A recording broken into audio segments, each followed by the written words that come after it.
Pues muchas gracias a ti, Pepe. Gracias a vosotros por haber elegido este curso, teniendo en cuenta la materia de la que trata.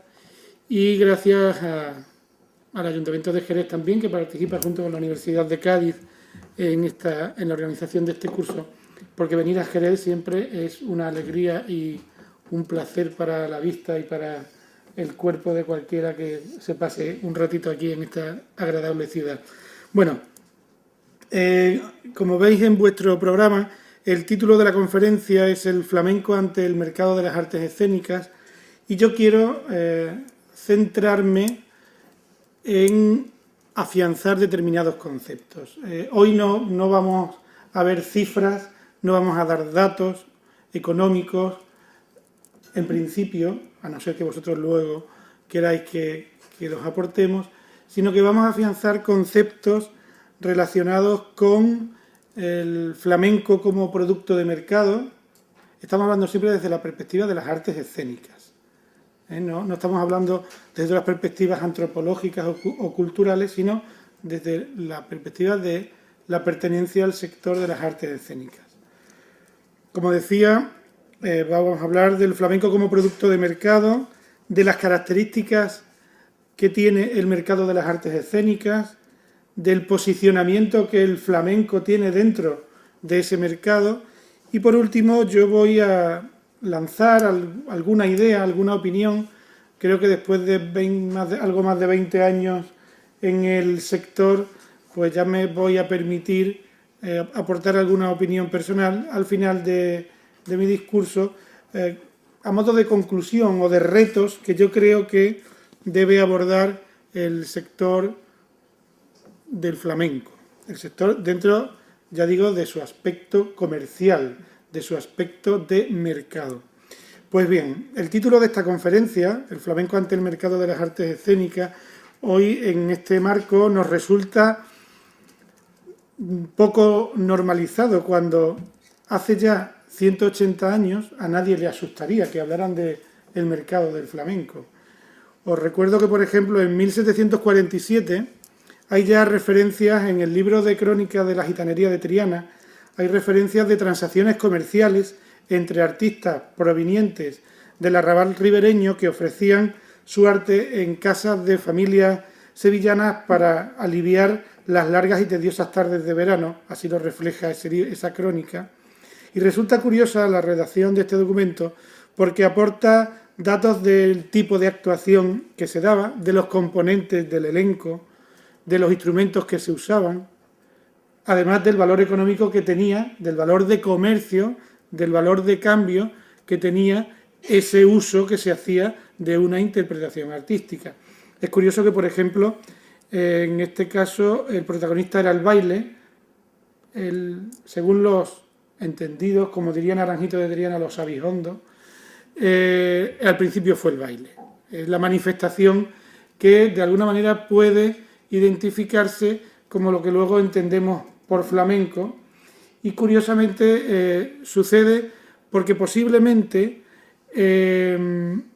sea la disciplina artística más universal, más fácilmente aprehendible por cualquier público, de tal manera que no había guitarras y que el acompañamiento eran panderos y otros instrumentos de percusión, además de la voz, que se usaba muy poco. Eso estamos hablando de 1747 y está datado en una documentación que servía como crónica en un momento en el que lo que hoy conocemos como el barrio de Triana, para quien conozcáis Sevilla, entonces era un arrabal que estaba fuera del control oficial de la ciudad. Todavía era un asentamiento irregular, y hasta que se convierte, todavía existía en esta época el puente de barcas. Sin embargo, el ayuntamiento, digamos, de la ciudad en ese momento sí mandaba, viendo cómo crecía el barrio, el arrabal, sí mandaba a sus escribanos a tomar nota de lo que sucedía allí para luego poder articularlo y que formara o no formara parte de la ciudad. Bueno, pues estas publicaciones, estos documentos se llamaban Crónicas de la Gitanería de Triana, porque era un barrio en el que, entre otros colectivos, abundaba el colectivo de raza gitana, entre otros, ya digo. Bueno, pues un siglo más tarde, en 1848, unos artistas que interpretan jaleos de Jerez por toda Europa son contratados para la celebración de la coronación del rey de Dinamarca ahora mismo no estoy seguro si era en el Palacio Real o en el Teatro de la Ópera de Estocolmo. Estos artistas estaban recorriendo todos los grandes teatros de ópera de ese momento, interpretando, en este caso, jaleos de Jerez, que es lo que luego los entendidos denominan protoflamenco o preflamenco, y nos da una idea de que de donde luego surge lo que hoy entendemos por flamenco, estaba perfectamente incardinado en los mercados de las artes escénicas de toda Europa a mediados del siglo XIX. Y esto no es raro. También se interpretaban en los entreactos de las grandes óperas, se interpretaban polcas y se interpretaban otras disciplinas musicales y dancísticas que estaban relacionadas fundamentalmente con la cultura popular y con referentes identitarios en un momento en el que Europa se está formando y las nacionalidades tienen siempre como, digamos, la ansiedad de analizar los referentes identitarios culturales para, de alguna forma, comparándose con ellos, aclarar o definir su pertenencia a un grupo, a una nacionalidad determinada.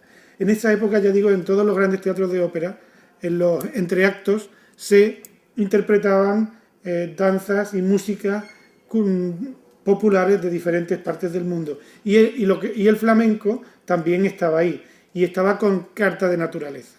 Os digo que la bailarina más famosa de jaleo en esa época era una señora que venía de Francia, de ser la primera bailarina del ballet de la ópera de Burdeos, y se convirtió en la bailaora de flamenco más importante de la época en nuestro país. Se casó con un empresario madrileño y luego hizo carrera profesional en toda España.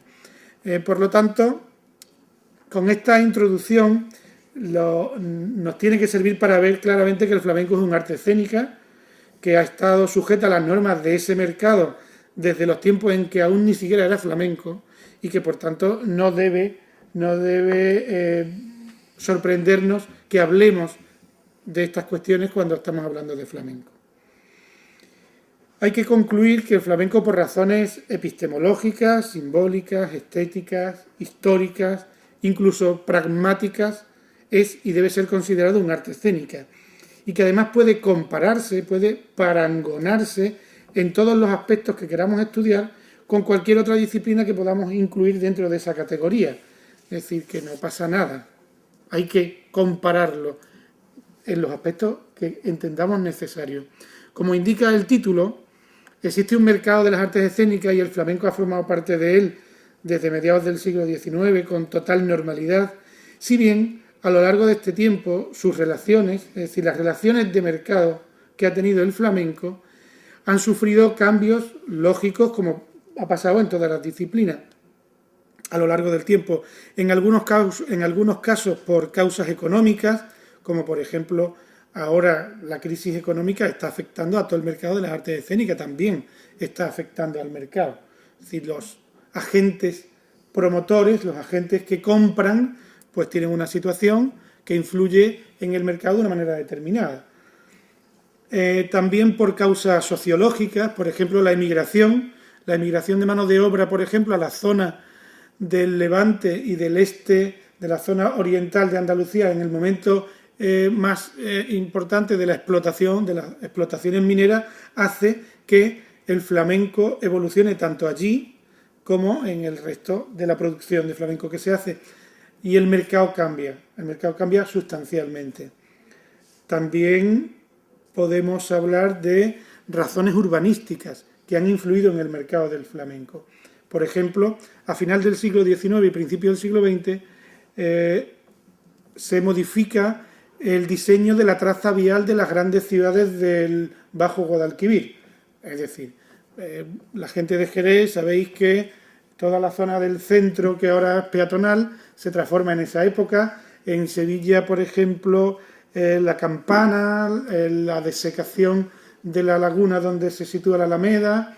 Eso genera que haya nuevos y grandes espacios escénicos en esas ciudades y además hace que llegue a la ciudad la cultura rural, la cultura de porque la mayoría de la mano de obra que acomete esas grandes obras públicas proviene de las zonas rurales del Bajo Guadalquivir, con lo cual todo el folclore que hay en esos pueblos llega a la ciudad y todos los hábitos de consumo cultural que tiene esa población se traslada a la ciudad, con lo cual los hábitos de consumo y los procesos de mercado cambian en ese tiempo concreto. De ahí provienen los cafés cantantes, ahí nace lo que luego se denominará ópera flamenca y muchas otras circunstancias que podemos ir viendo, que podemos ir analizando. También ha habido cambios por razones políticas. Por ejemplo, y esto es algo en lo que yo abundo mucho, y si queréis luego le damos un repasito, en la consideración de las artes emanadas de la cultura popular por parte de las políticas culturales del régimen franquista, hace que se abunde en la idea de que estas manifestaciones artísticas, esta idea de arte salvaje, desentrañable, telúrico, mágico, tribal, exclusivo, es decir, no es popular, el flamenco no es accesible, se convierte de pronto en una manifestación artística de difícil acceso.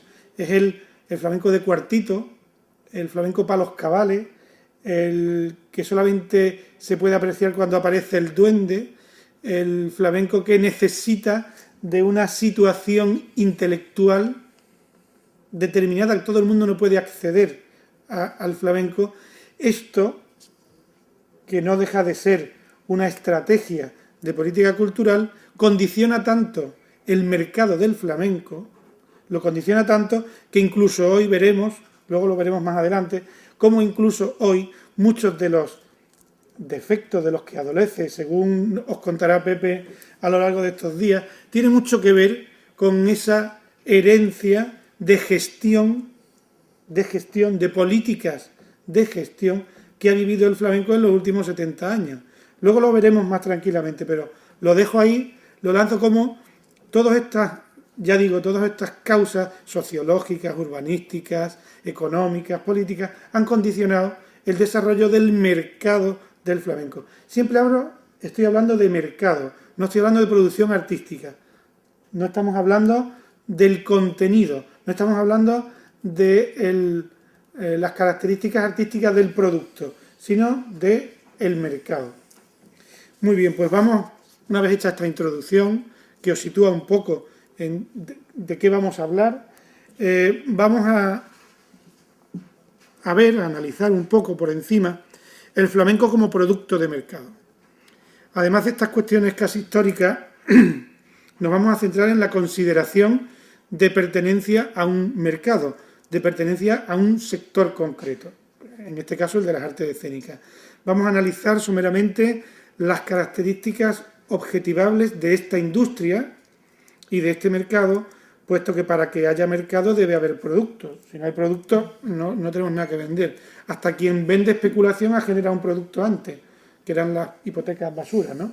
Para luego poder especular o comerciar con ellas. Pues nosotros tenemos un producto, que es el producto flamenco. Vamos a ver por qué este producto flamenco forma parte de este mercado. Por una parte, es un producto homologable y homologado en el mercado, ya que puede identificarse y reconocer su diferencia con otros productos de forma clara y universal. Es decir, nadie lo confunde con otro. Nadie confunde un espectáculo de flamenco con un espectáculo de danza balinesa. Nadie confunde un espectáculo de flamenco con un concierto de pop. O nadie, cuando vas a la tienda, hay un escaparate de la tienda de discos que pone flamenco. No pone varios o no pone otros, pone flamenco. Es decir, es un producto homologado, homologable y perfectamente identificado. Y además es identificado independientemente del conocimiento que se tenga del producto. Es decir, una persona que vive en Connecticut, cuando en el centro cultural o en el teatro de su ciudad anuncian flamenco, aunque no conozca, aunque no sea experto, aunque no sea aficionado, sabe que eso es una cosa diferente de otras que ponen en el teatro de Connecticut, en su ciudad. En ese sentido es, ya digo, homologable y homologado. Por lo tanto, perfectamente tiene el sello de capacidad para pertenecer a ese mercado. Los procesos de producción empleados son los mismos que los usados en el resto de producciones escénicas, más allá de las diferencias propias de cada disciplina, lógicamente. En el caso del flamenco, pues también lo condiciona mucho la transmisión oral de parte de sus contenidos, la poca especialización de determinadas tareas creativas que se ha venido dando, se podría analizar por qué, la financiación primaria del producto parte de la apuesta privada, generalmente, independientemente de que luego la búsqueda de financiación pase por vías públicas, pero el origen de la producción está en el porcentaje altísimo, muy por encima del 90%, parten de iniciativas privadas. Y los trabajos previos son exactamente igual que en cualquier otra producción escénica. Si hay ensayos, primero hay ensayos sobre mesa, contando de qué vamos a hacer, después se analizan los textos que en el caso de imaginar un espectáculo de cante, los textos que se van a cantar, qué palos se van a cantar, se diseña el espectáculo exactamente igual que se diseña una obra de teatro o exactamente igual que se diseña un espectáculo de danza contemporánea, por ejemplo. Los diseños de comunicación y la captación de vías de comercialización siguen los mismos mecanismos que los de cualquier otra disciplina. En fin, los procesos de producción, ya digo, son exactamente igual, los mismos que los de cualquier otra disciplina escénica, con las características especiales que tenga cada una y cada sector, ¿no? La diversidad, diferenciación y estandarización de los productos ofrecidos. Vamos a ver, tanto en niveles de calidad, en formato, las características de los elencos, el número de los elencos artísticos, los estilos, tendencias, los repertorios, los canales de distribución o circuitos comerciales, los espacios escénicos a los que van destinados. Todo esto, que es muy variado, sin embargo está perfectamente definido para los agentes del sector, estoy hablando. Estoy hablando dentro de un mercado. Están perfectamente definidos, es decir, todo el mundo que programa flamenco sabe que hay una diferencia clara entre contratar a Paco de Lucía o contratar a Dani Casares. Pongo dos ejemplos que están alejados generacionalmente. Dani Casares es un magnífico guitarrista, un chaval encantador, y Paco de Lucía es un magnífico guitarrista y un genio de la música. Y sabemos, todos los que nos dedicamos a esto, sabemos en qué nivel del mercado está cada uno.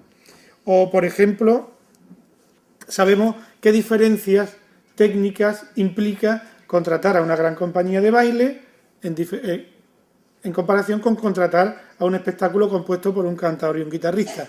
Implica dimensiones diferentes de escenario, costes diferentes en las dietas y los alojamientos. En fin, estamos hablando de que el producto está perfectamente estandarizado, o sea, internamente está perfectamente estandarizado en el mercado.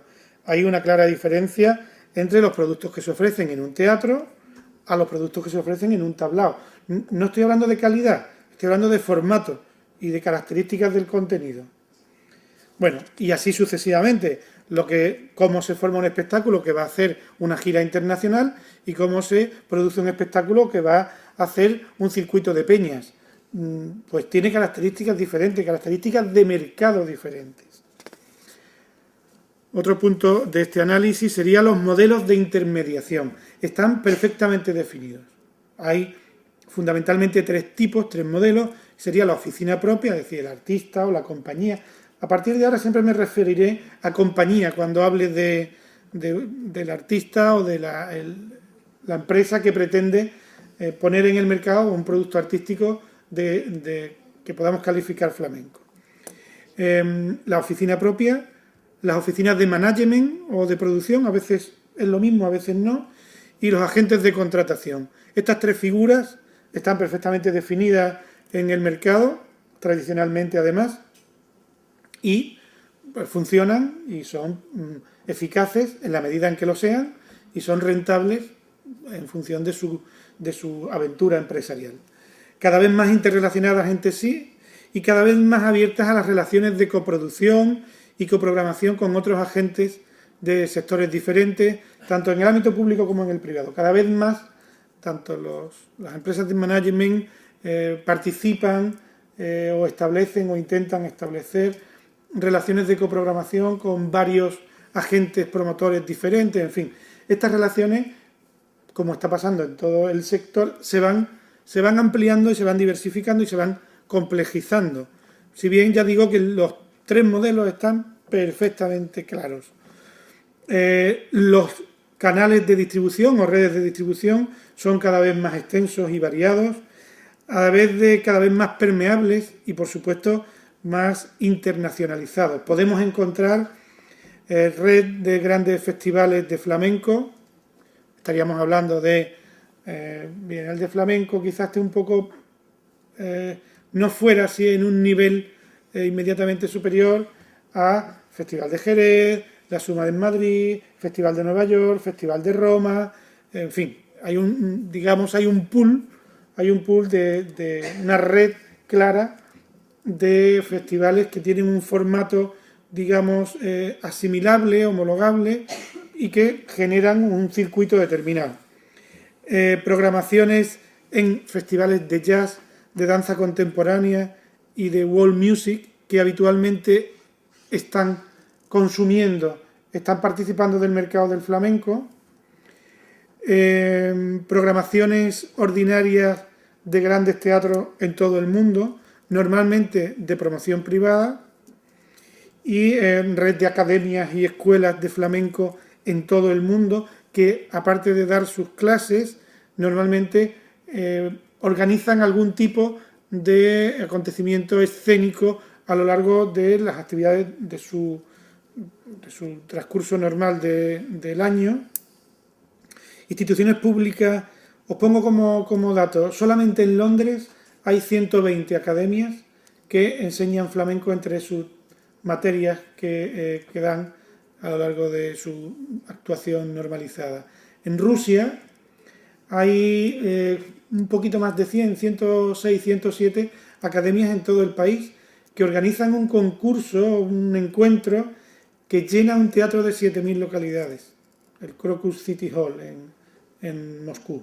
Es decir, estamos hablando de un mercado no solamente reconocible, sino extenso, y de redes de distribución muy diferenciadas, pero muy extensas, a veces más relacionadas, a veces menos, pero muy extensas.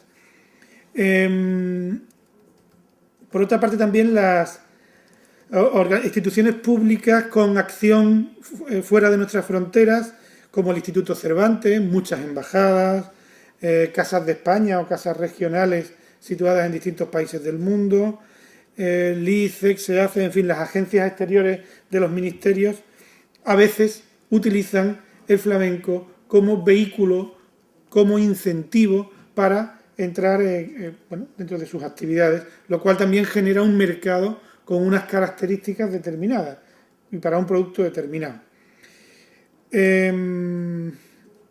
Universidades extranjeras, eso en Norteamérica es muy importante. Hay muchas universidades americanas que entre sus actividades extraescolares o sus actividades extraacadémicas consumen flamenco. Y también en algunas actividades académicas, pero en extraacadémicas consumen flamenco. De eso hay muchos artistas que nos podrían hablar de cómo han empezado a introducirse en el mercado americano a través de las universidades. Los campus norteamericanos suelen tener teatros o espacios escénicos con gran capacidad y donde se programa, suelen tener orquestas residentes, suelen tener compañías de danza residentes y intercambian y programan actividades musicales, y el flamenco es una de las actividades que programan habitualmente. Bueno, podríamos seguir. Hay otro circuito muy interesante que es el de los tour operadores que trabajan España como destino y que utilizan el flamenco como incentivo, normalmente en ferias especializadas del sector. Ahí hay también un mercado muy interesante. Si vais a la ITV o a los grandes encuentros del mercado del turismo, encontraréis que la mayoría de turoperadores acaban teniendo en su stand, en sus presentaciones, de los turoperadores que venden España como destino, claro, acaban teniendo el flamenco como incentivo y por tanto actuaciones de flamenco en esos recintos. En fin, todo esto es muy grande, el mundo es muy grande y lo que sucede en el flamenco no sucede solamente entre Cádiz, Jerez y Sevilla y Madrid. El flamenco sucede en todo el mundo y el mercado del flamenco actúa en todo el mundo y por tanto las redes de distribución se propagan por todo el mundo. Bueno, otro aspecto del flamenco como producto de mercado son las estrategias de marketing del sector, que son un elemento bastante definitorio de un producto y cuentan además con una trayectoria larga en el tiempo y con características muy específicas en el caso del flamenco. Están centradas en una medida grande en sus protagonistas artísticos. Esto sucede también en otros productos escénicos, no solamente en el flamenco, que centran sus estrategias de marketing en el artista principal. Bueno, y ahí caben citar muchas estrategias que se usan y se han usado a lo largo del tiempo. Bueno, por ejemplo, sin ir más lejos, la situación actual que hemos vivido hace poco más de un mes de determinados artistas que tratan de visualizar su posicionamiento ante el agente que ellos entienden que en el mercado les va a venir bien ahora mismo, que es quien va a comprar, quien ha centrado su red de distribución en los espacios de programación de las instituciones públicas, han decidido ponerse a la vista de que ellos van a estar al lado de los que consideran que van a ser los compradores a partir de ahora, el nuevo gobierno autonómico andaluz o los nuevos ayuntamientos que han cambiado de color en las últimas elecciones. Entonces hay un grupo de artistas que tradicionalmente han trabajado en programaciones financiadas directamente por instituciones públicas y entonces están viendo que la cosa va cambiando y automáticamente se posicionan públicamente para que los próximos compradores se identifiquen con su producto y por tanto les resulte más cómodo comprar su producto que comprar otro producto. Esto es lo mismo que, bueno, que el tambor de detergente que se asocia a la imagen del comprador o compradora. En este caso es lo mismo, es decir, hay un grupo de artistas que han decidido hacer marketing de esa manera o también la relación con personajes o instituciones ilustres del momento, algo que se ha utilizado también. El artista, el caso por ejemplo sucedió en la historia, y aunque es delicado hablar en estos términos en el mundo del flamenco, Antonio Mairena, por ejemplo, el gran maestro, que gran parte de su estrategia de marketing era sus relaciones institucionales, el hecho de que estaba bien considerado en el mundo de la comunicación, en el mundo de las instituciones culturales, en la universidad. Gran parte de su trascendencia pasa por el marketing de su relación con la universidad. En ese sentido no dejan de ser estrategias de marketing perfectamente legítimas, que esto es el mercado.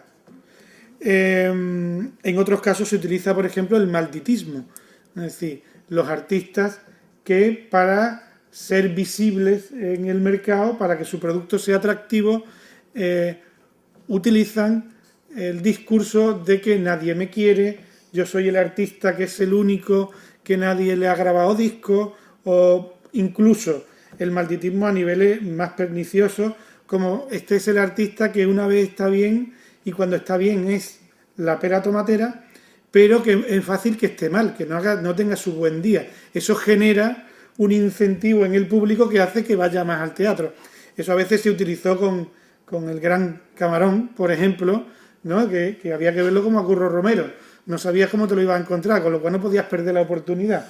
O bien artistas que su discurso es: yo en esta ciudad no canto, porque aquí no me quieren. Y entonces cantan en la que está a 7 kilómetros. Lógicamente, todo el mundo que vive en esa ciudad y el de la ciudad de al lado tiene un mayor interés por consumir ese producto.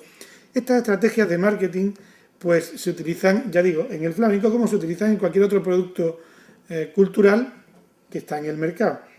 Y bueno, incluso otra estrategia de marketing muy habitual fue la rivalidad entre figuras señeras, el crear partidarios, que muchas veces era ficticio, es decir, los dos artistas se llevaban estupendamente, pero se generaba esa rivalidad que sucede, ya digo, también en otros ámbitos. Ha sucedido en la ópera, ha sucedido en el teatro, ha sucedido en los musicales en Broadway. Si ibas a ver Cat, no ibas a ver Chicago. Entonces, al final, lo que consigues es generar más expectativas hacia tu producto. Pues bien, el último elemento que vamos a analizar o que vamos a exponer serían los públicos. Teniendo en cuenta la diversificación del producto, hemos de convenir que los públicos son igualmente variados y diferenciados, sabiendo además que cada canal de distribución trabaja para públicos objetivos diferentes. Los que estudiáis marketing esto lo entendéis claramente. Si bien hay características perfectamente homologables al resto del sector en cuestiones como edad, género, poder adquisitivo, en fin, otros parámetros estadísticos usados para los análisis de público. La conclusión para mí más evidente es la constatación de que existen muchos públicos del flamenco y que los que pasan por taquilla son los mismos o tienen claras coincidencias con los que entre sus hábitos de consumo se encuentran otros productos culturales. Genéricamente hablando, ¿no? O sea que realmente quien va al teatro a ver flamenco, pues es muy fácil que vaya al cine, es muy fácil que lea, es muy fácil que vaya a ver una obra de teatro clásico o cualquier otro producto cultural, porque tiene hábitos de consumo culturales. Y además esto sucede en todo el mundo. Yo sí he tenido la experiencia de recorrer la mayor parte de festivales del mundo y la mayor parte de programaciones importantes de flamenco en los grandes teatros de las grandes ciudades del mundo, y el público que va al flamenco es un público perfectamente comparable al público que va a la semana siguiente a ver un espectáculo de danza o a ver una ópera. En ese sentido, los públicos del flamenco son variados y son públicos perfectamente homologables y, por tanto, con unas relaciones con el producto como la que tienen con cualquier otro producto. El mito, el comentario habitual de que para disfrutar de flamenco hay que ser entendido, hay que ser aficionado, hay que ser... A veces te dicen que hay hasta que sentirlo, o que haber cantado, o que haber bailado para poder disfrutar de un espectáculo. Los datos demuestran que eso puede ser así, pero en la mayoría de los casos no es así. Es decir, efectivamente, quien más conocimiento tiene sobre una disciplina, más va a disfrutarla, más va a desentrañarla. Pero no quiere decir que quien no lo tenga no pueda disfrutar. Son conceptos totalmente compatibles. Bueno, pues estas serían un poco los elementos que nos hacen ver que el flamenco es un producto de mercado como cualquier otro producto de mercado y que podemos desmenuzarlo como cualquier otro producto de mercado. Vamos a ver ahora algunas características, muy rápido ya, algunas características del mercado hoy de las artes escénicas, que es el mercado sectorial al que pertenece el objeto de nuestro estudio, en este caso el flamenco. Bueno, es un mercado global, para empezar. Se desarrolla en todo el mundo y afecta a todas las disciplinas artísticas que se denominan escénicas y a otras adyacentes. Posiblemente sería adecuado hoy llamarlas performáticas, ya que y a lo que se están sumando además proyectos que tienen mucho que ver con las nuevas tecnologías de la comunicación. Os cuento como ejemplo, para que entendáis lo que quiero decir. La última presencia de la compañía de Eva Yerbabuena en Tokio, en Japón, fue en el Teatro Bunkamura, un teatro que tiene 3.500 localidades y está en medio de un edificio de no sé cuántas plantas, a partir de la planta quinta creo que es. Bueno, pues esta operación se realiza a 3 bandas en 2008, coincidiendo con la celebración de Womex en Sevilla, que es un mercado de World Music internacional, y en dicha operación intervienen un promotor privado japonés, un agente de contratación internacional que opera fundamentalmente en España, Estados Unidos y Tokio, y una institución pública española titular de un gran festival, porque podía entrar en la operación a nivel de patrocinio. Es decir, una cosa que iba a pasar en 2010 se genera en 2008 a 12.000 kilómetros o a 7.000 kilómetros de distancia e intervienen 3 agentes del mercado que cada uno es de una nacionalidad diferente. Por tanto, este es un ejemplo claro de cómo está el mercado globalizado. Os pongo, se pueden poner muchos ejemplos de esto, pero vamos, os pongo ese porque a mí me llama la atención y porque yo participé en esa negociación. Otra anécdota es el uso de redes sociales entre los artistas, que incluso a veces se convierten, a través del uso de esas redes sociales, se convierten en agentes de contratación a nivel internacional, lo que ahora denominaríamos un clúster, ¿no? Es decir, eso es algo que los artistas flamencos utilizan con... Yo recuerdo ahora mismo en un hotel en Roma un guitarrista y un palmero con un ordenador portátil en el hall del hotel porque actuaban esa noche en Roma, encontrando a otros artistas flamencos que estuvieran cerca de la zona, creo que era de Suecia, no me hagáis caso si era Suecia o era un país nórdico, Suecia o Dinamarca o un país de estos, porque habían conseguido 2 bolos en una ciudad de ese país y estaban formando el elenco desde un hotel en Roma. Estaban buscando quién estaba cerca tocando por allí para que los costes de viaje y demás fueran cómodos y podían formar una agrupación artística, hombre, lógicamente afín, que se conocieran, que hubieran trabajado antes para hacer un bolo o 2 bolos creo que eran en una ciudad del norte de Europa. Es decir, estas son estrategias de mercado totalmente usadas y magníficamente adaptadas por parte de los flamencos. Bueno, por otra parte es un mercado dinámico y creciente donde el producto debe ser dúctil, adaptable a las circunstancias de los distintos agentes por cuestiones económicas, logísticas o simplemente por opciones del mercado. Las compañías deben poder ofrecer un repertorio variado tanto en formatos como en elencos, como en estilos artísticos. Para mí el ejemplo paradigmático sería, por ejemplo, la compañía de María Pagés. María Pagés tiene en el mercado espectáculos de gran formato, de pequeños formatos, espectáculos muy contemporáneos, espectáculos muy tradicionales y tiene capacidad para relacionarse con cualquier agente promotor que tenga cualquier necesidad.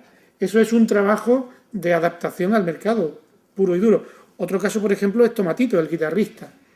El guitarrista trabaja como con 4 o 5 formaciones musicales diferentes. Es decir, puede hacer conciertos solo, concierto con guitarra y voz, concierto con guitarra, voz y percusión, sexteto, septeto, tiene repertorio en el mercado como para 5 o 6 formatos diferentes.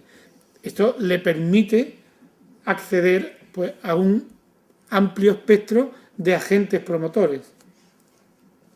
También deben manejar conceptos de relación con el público variado. Por ejemplo, hay promotores que piden implementar los espectáculos con sesiones formativas o incardinados en acciones promocionales de productos. Todos estos itinerarios laborales, por decirlo de alguna manera, colaterales, son cada vez más demandados, sobre todo en programaciones no exclusivamente flamencas, donde se hace un trabajo de introducción de la disciplina o donde quieren diferenciarse de productos locales de menos calidad. Os cuento, por ejemplo, esto pasa mucho en Estados Unidos.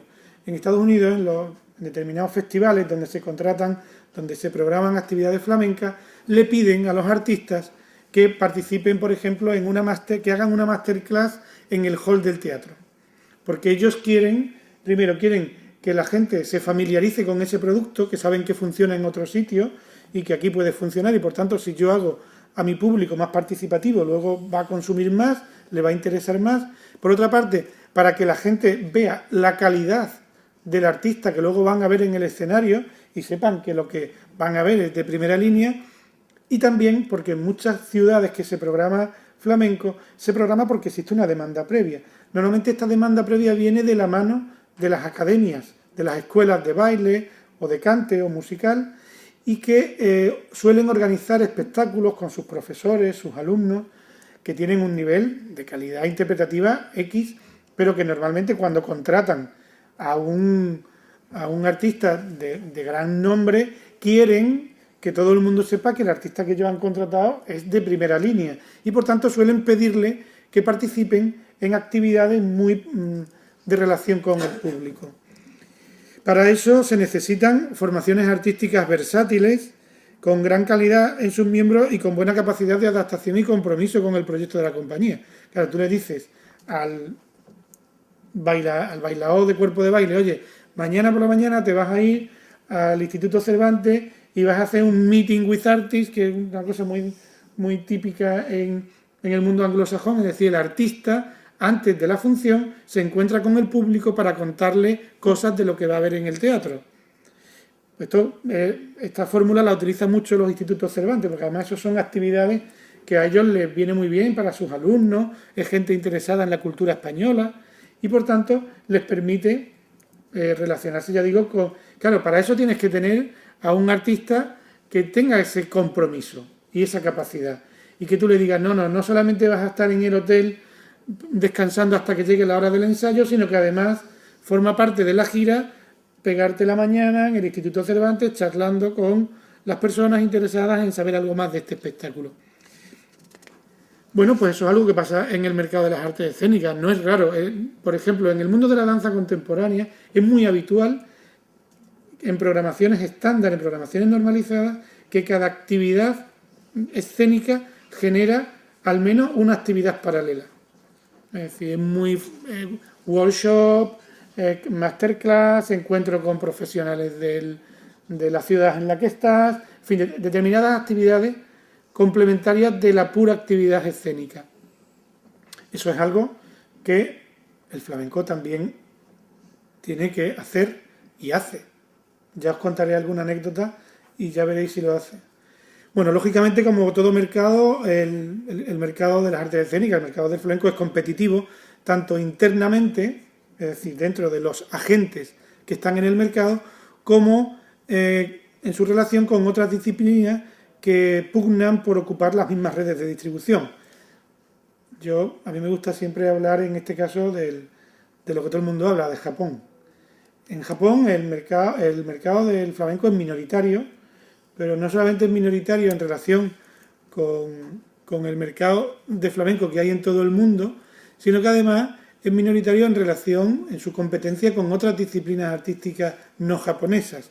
Por ejemplo, el tango está mucho más extendido en el mercado, en los hábitos de consumo culturales de Japón, que el flamenco, la salsa. Sobre todo las músicas latinas en los últimos años han crecido de forma evidente.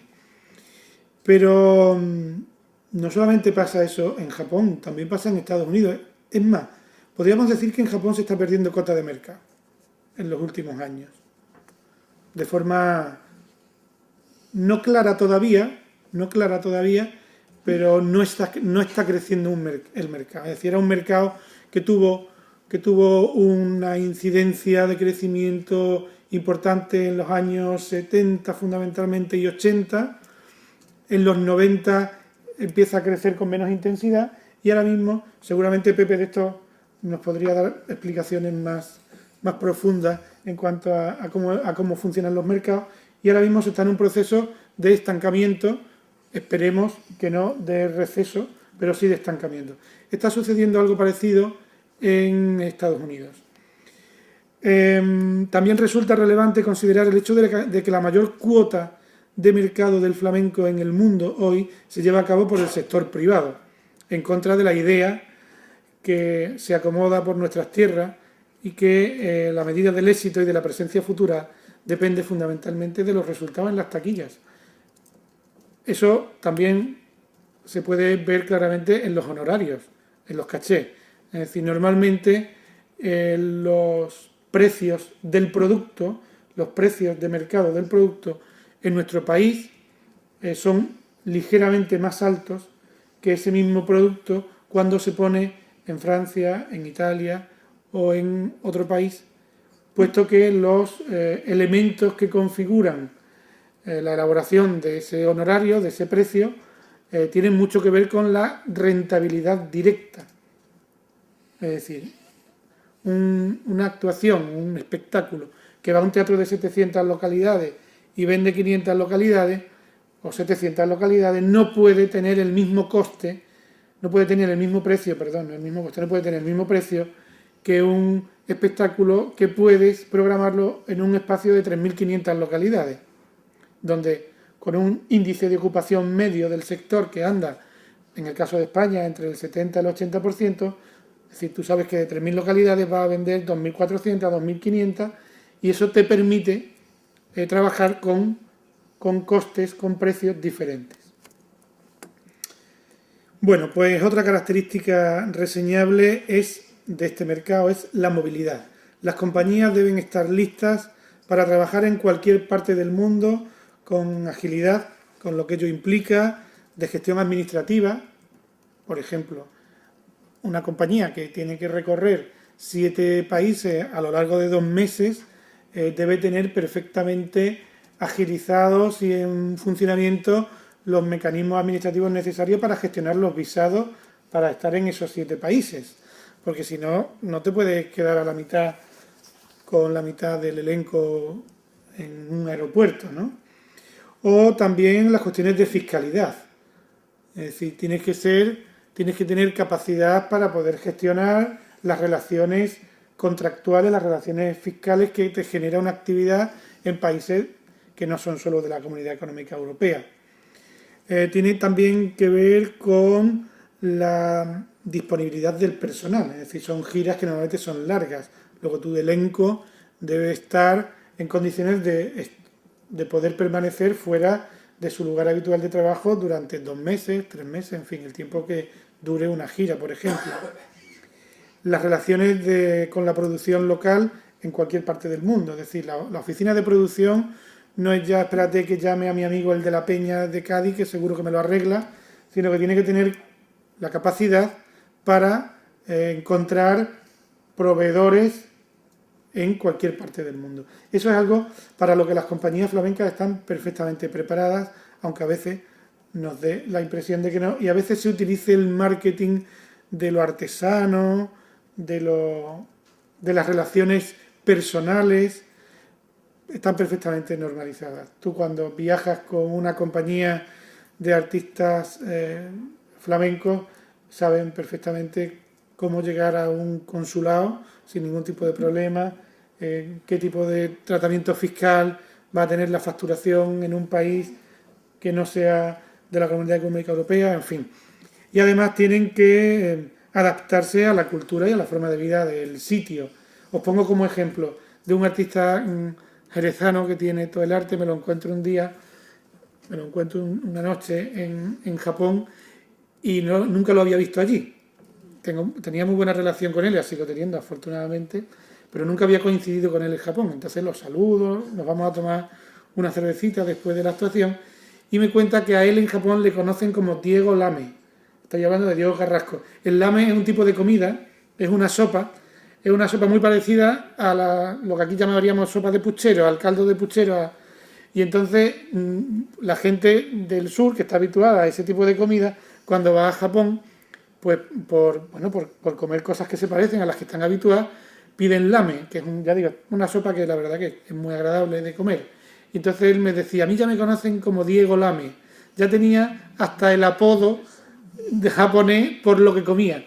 Dice, esto es lo que más se parece a la berza que hacía no sé quién. Bueno, las cosas ya de Diego, que es una persona profusa en el anecdotario, ¿no? Y esa es otra característica del mercado que perfectamente está asumida por las compañías flamencas. Vamos a ver ahora lo que comentaba al principio, el posicionamiento del flamenco en este mercado, en este sector. Por una parte, la relación del sector profesional del flamenco en el sector es muy amplia en el tiempo, como decíamos al principio, y eso le permite tener cierta posición de ventaja en el mercado, sobre todo a nivel de concienciación de la profesionalidad. Es decir, todos sabemos que el segundo palmero tiene un sueldo dentro de la compañía, que el primer guitarrista tiene un tratamiento determinado en la compañía, en la troupe, en el elenco, todos sabemos que el camerino de la primera figura es diferente al camerino de los coros. Esto sucede exactamente igual que en cualquier otra disciplina artística, en otra disciplina escénica, perdón. Lógicamente, también, no solamente en esas condiciones, también en las condiciones económicas. Está claramente diferenciado el profesional del aficionado y las relaciones económicas derivadas de la acción del trabajo están claramente definidas y categorizadas. Está profundamente asentado el concepto de profesionalización desde el siglo XIX, a pesar de que algunas estrategias de marketing heredadas desde la época romántica han tratado de lo profesional o escénico como con una forma de vida especial, similar a la que sucede fuera de la escena, es decir, el que se es flamenco. No, mire usted, usted es flamenco cuando trabaja como flamenco. Cuando usted va a comprar al Mercadona, usted es un ciudadano igual que es un ciudadano cualquier otro. Esa literatura en torno a la figura del artista flamenco, como que se es flamenco, como que flamenco se es 24 horas al día, como que flamenco no es una profesión, es una actitud vital, es una filosofía de vida, no deja de formar parte de lo que habíamos hablado antes de las estrategias de marketing. Realmente el hecho flamenco se produce en un momento escénico. Hay alguien que interpreta una obra artística y alguien que la recepciona, que la aprehende, que es el público. En ese momento se está produciendo el hecho flamenco. Bueno, pues esto es algo que aunque la literatura y determinadas estrategias de marketing han manejado bien, la realidad es la que yo os estoy contando. La realidad es la de la profesionalización de los agentes del sector.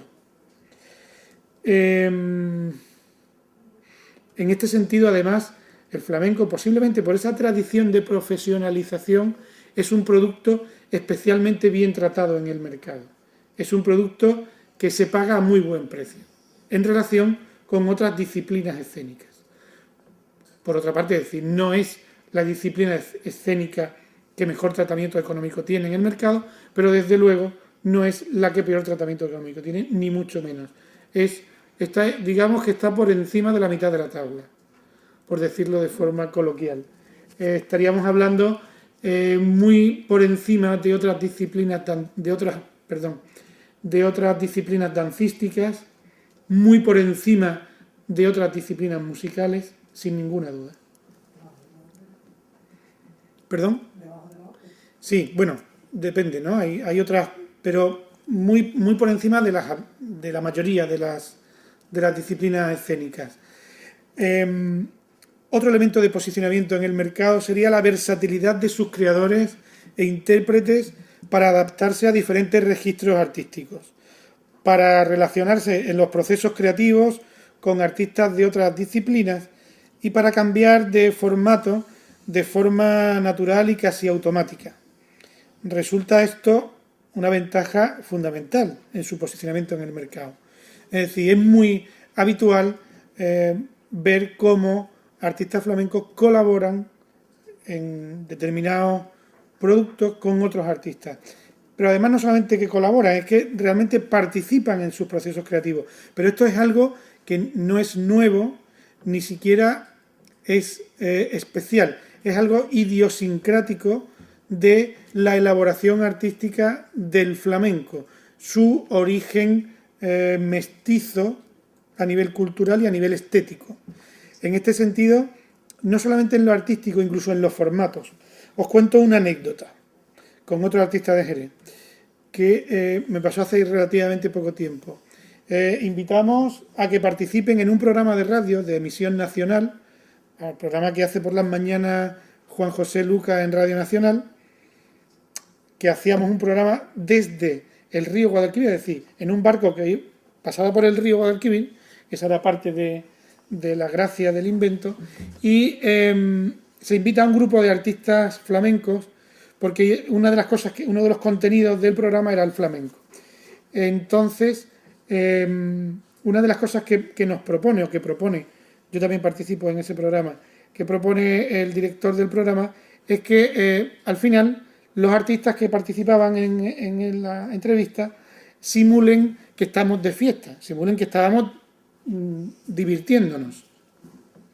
Esto eran las 11 de la mañana, en un barco en el río Guadalquivir con más frío que pescando, que cogiendo berro, y había un artista de Jerez, de edad avanzada, dos artistas de Huelva, un artista de Sanlúcar de Barrameda. Estoy hablando no quiero nombrarlos porque tampoco tiene sentido, artistas con renombre, artistas consolidados en el mercado. Bueno, pues simularon en el programa una fiesta, una situación de naturalidad, de tal manera que cuando salimos, y yo me acuerdo que nos bajamos del barco 2 horas después y salimos y alguien me dice, vaya, lo bien que os lo habéis pasado esta mañana, os he escuchado por la radio y vaya fiesta que tenéis formada. Es decir, esa capacidad de adaptación a cualquier formato, en este caso se estaba haciendo una simulación escénica para un programa de radio en vivo en un barco a las 10:30 de la mañana a 17 grados. A las 10 de la mañana poca gente que se dedica a cantar hubiera cantado. Es decir, el artista flamenco tiene esa capacidad, esa versatilidad, esa capacidad profesional, y eso es algo que también le permite tener un posicionamiento realmente de ventaja en el mercado. Bueno, otra realidad incuestionable en el mercado es que se trata de un producto demandado. Entre comillas, estamos un poco de moda, entre comillas. Cada vez más se ven más espectáculos flamencos en programaciones ordinarias de teatro y festivales de música y danza, sin que sean exclusivamente flamencos.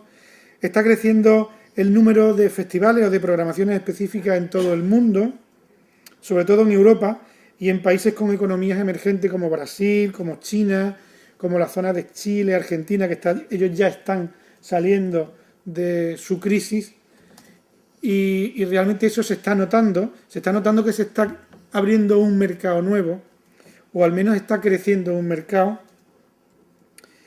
Por contra, no hablo ni de Japón ni de Estados Unidos, por lo que decía antes, que lleva siendo ya algunos años estable, y esperemos que no haya tendencia a la baja, yo espero que no. Otro elemento diferenciador del sector flamenco en este posicionamiento, en este caso negativo, es la poca eficacia y la falta de estructuración de los modelos de intermediación. Algo que Pepe ha sufrido en sus carnes últimamente, y que, si bien están definidas claramente, a nivel funcional están perfectamente definidos esos modelos, sin embargo, en el flamenco hay unas disfunciones que se dan de forma sistemática, que, en fin, yo creo que para analizarlas sería necesario un análisis profundo, y que además, para detectar la motivación de esas disfunciones, llegaríamos a conclusiones bastante complejas y difícilmente desentrañables. Yo tengo mi teoría, y tú la conoces, creo que lo hemos hablado en alguna ocasión, que tiene mucho que ver con ese estar apartado del mercado en un periodo de tiempo tan largo. Es decir, un mercado en el que estábamos desde la primera mitad del siglo XIX, y que de pronto, a partir de los años 30, desaparecemos de ese mercado. Es decir, a partir de que termina la Guerra Civil, unos años después, el flamenco desaparece del mercado de las artes escénicas y forma parte de eso que hemos hablado antes. Eso genera que de pronto los mecanismos naturales de ese mercado desaparezcan y se creen unos mecanismos de intermediación un tanto pervertidos, o al menos un tanto, no sé qué palabra utilizar, que no sea negativa, sí, distorsionados y distorsionantes, y no solamente afectan ya al propio mercado, sino que empiezan y acaban afectando muy mucho al propio producto escénico, incluso acaban afectando a la capacidad de creación de productos, es decir, a los artistas. Y cuando termina el régimen franquista, lógicamente, en el proceso de transición democrática, lógicamente era más importante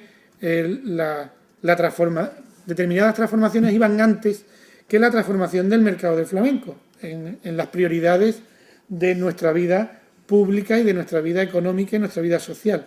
Con lo cual, ese periodo de tiempo se alarga en exceso. Posiblemente hasta finales de los 80 y principios de los 90, empieza a cambiar a finales de los 80, el modelo de intermediación sigue siendo el heredado por un momento determinado de la historia del mercado que tiene unos condicionantes sociales y políticos muy determinados.